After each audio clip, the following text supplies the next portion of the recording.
ইতিমধ্যে কেন্দ্রীয় স্বরাষ্ট্রমন্ত্রীকে গোয়েন্দা দপ্তরে জানিয়েছে বাংলাদেশের আকাশ ব্যবহার করে ভারতকে আক্রমণ করতে পারে। জঙ্গি সংগঠনগুলো এবার তারই নজর ও সুরক্ষা বাড়াতে বিএসএফ এর তৎপরতা শুরু হয়েছে।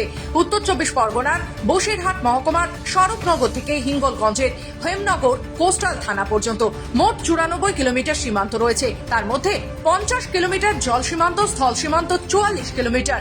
তার মধ্যে যাতে সুরক্ষার নজর এড়িয়ে জঙ্গি সংগঠনগুলো জল, আকাশ, ভূমি ব্যবহার করে সন্ত্রাসবাদী কার্যকলাপ না করতে পারে, তার জন্য অতিরিক্ত বাহিনী মোতায়েন করা হয়েছে।